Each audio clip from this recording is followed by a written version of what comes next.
Hello champions, welcome back to एजुग्रोन। तो बच्चों, हम वापस आ गए हैं अपने क्षितिज बुक के काव्य खंड का सेकंड लास्ट चैप्टर लेके।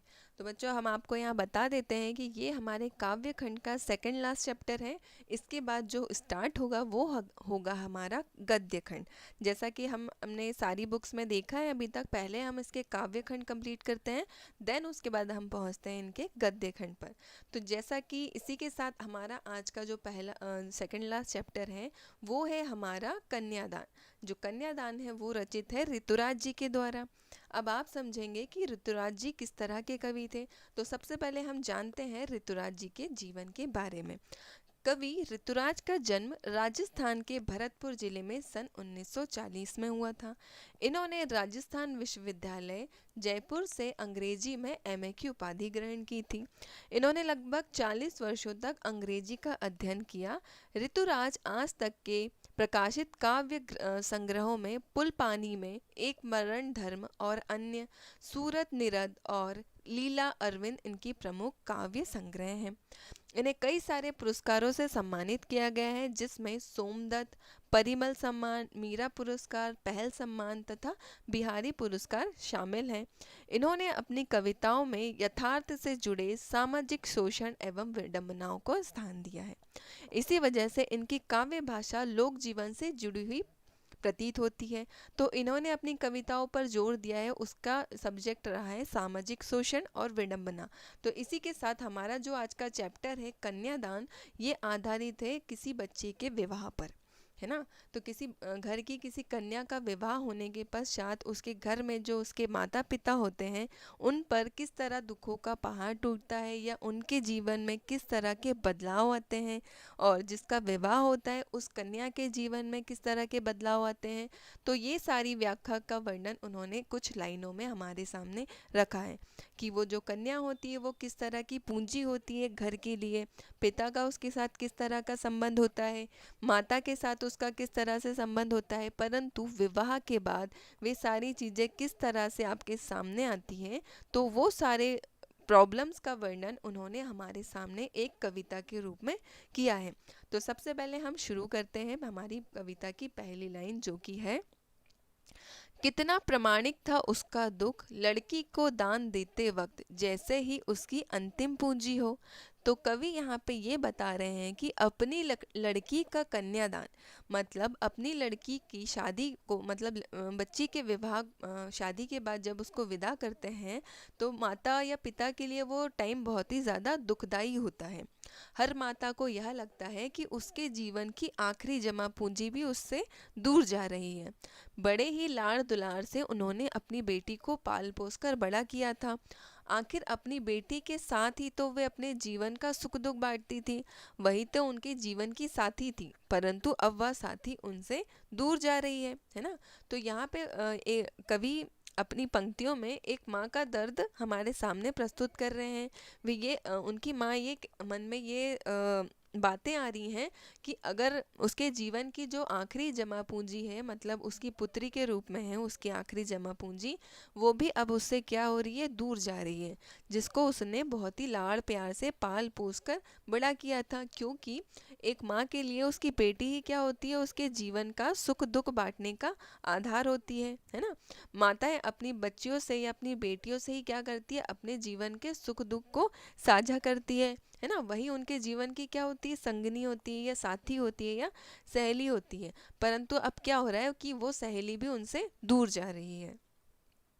आगे की लाइन है, लड़की अभी सयानी नहीं थी, अभी इतनी भोली सरल थी कि उसे सुख का आभास तो होता था, लेकिन दुख बाँचना नहीं आता था। पाठिका थी वह धुंधले प्रकाश की, कुछ तुकों और कुछ लयबद्ध पंक्तियों की। तो यहाँ पे कवि कहते हैं ऋतुराज कि उनकी लड़की बड़ी तो हो गई थी, लेकिन पूरी तरह से सयानी नहीं हुई थी, है ना। वो कहते हैं कि लड़की उनकी शादी लायक हो गई थी, पर अभी वो बहुत ज़्यादा सयानी या बहुत ज़्यादा समझदार नहीं हुई थी। मतलब उसको अभी दुनियादारी की समझ उसमें अभी तक नहीं आई थी। उसने अभी तक अपने उसने अभी तक अपने घर के बाहर की दुनिया नहीं देखी थी। उसके जीवन की उसको अभी तक अपने जीवन की जटिलता या उसके जीवन की परेशानियों या परिस्थितियों, कठिन परिस्थितियों का सामना करना उसे अभी नहीं आता था। उसका जीवन अभी तक बहुत ही सरलता से बीत रहा था, मतलब अभी तक वो हमारे पास थी तो उसके जीवन में अभी तक कोई भी परेशानियां नहीं थी।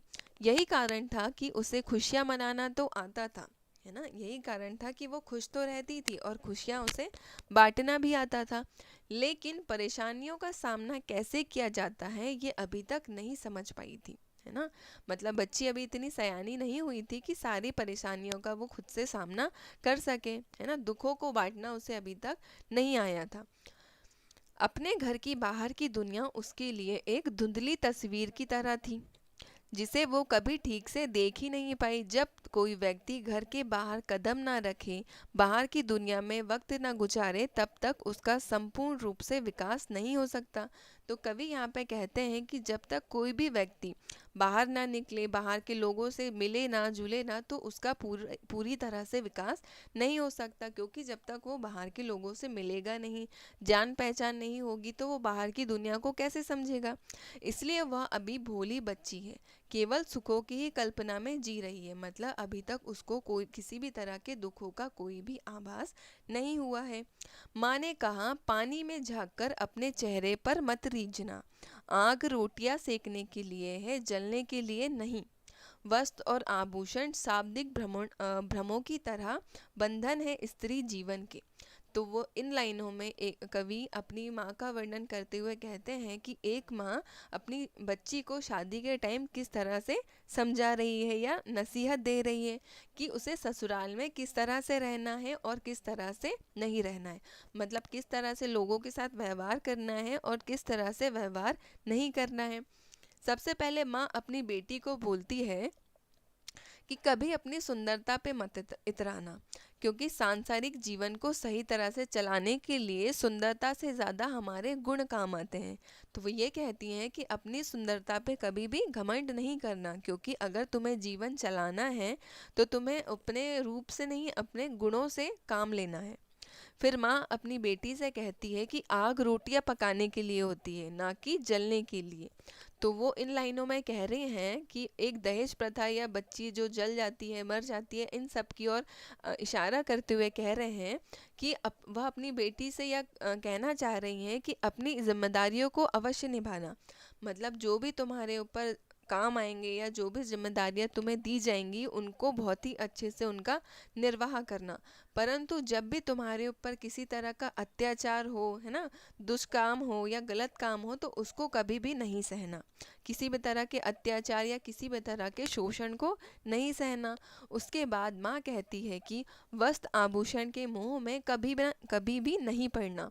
यह केवल एक बंधन है जिसमें कभी नहीं बंधना चाहिए। इसके चक्कर में बसा बसाया संसार भी उजड़ सकता है। तो वे अपनी बेटी को यह समझा रही है कि वस्त्र और आभूषण के मोह से हमेशा तुमको दूर रहना है और अपनी चीज़ों को बचाकर अपने संबंध को आगे बढ़ाना है ना। आगे की लाइन है, माँ ने कहा लड़की होना पर लड़की जैसी दिखाई मत देना। तो इन लाइनों में वे कहती हैं, एक माँ अपनी बेटी से कहती है कि अपने आप को किसी के सामने दुर्बल कन्या की तरह प्रस्तुत मत करना। वो ये बताती हैं कि तुम लड़की हो, लड़की की तरह बनो, पर लड़की की तरह दिखाई मत दो। तो वो ये कहती हैं कि ना ही अपनी निर्बलता किसी के सामने आने देना, मतलब अपनी कमजोरी को कभी भी किसी के सामने मत आने देना। इस संसार में लोग निर्बल के ऊपर केवल अत्याचार ही करते हैं। तो वो ये बताती हैं कि अगर तुम कमज़ोर बनी रहोगी तो तुम्हारे ऊपर केवल अत्याचार ही होगा। इसीलिए उन्होंने कहा कि अपने भीतर नारी के सभी गुण बनाए रखना, लेकिन दूसरों के सामने खुद को कभी निर्बल और असहाय मत दिखाना। मतलब तुम अंदर से क्या बनी रहना, लड़की बनी रहना। जितने भी डर, दुख, कमजोरी है वो सारे अपने मन के अंदर रखना, पर इनको कभी भी लोगों के सामने मत जताना, क्योंकि अगर ये सारी चीज़ें तुम लोगों के सामने रखोगी तो इससे तुम्हारे ऊपर केवल अत्याचार ही होगा, है ना। तो बच्चों ये थी हमारी आज की कविता जिसका नाम था कन्यादान। उम्मीद है इस चैप्टर से भी आपने काफ़ी कुछ सीखा होगा, और जो भी सीखा है हमें कमेंट सेक्शन में कमेंट करके ज़रूर बताइएगा। मिलते हैं आपसे एक नए सेशन में एक नए वीडियो के साथ। जब तक के लिए आप इन्हीं चैप्टर्स को रिवाइज करते रहिए। Thank you.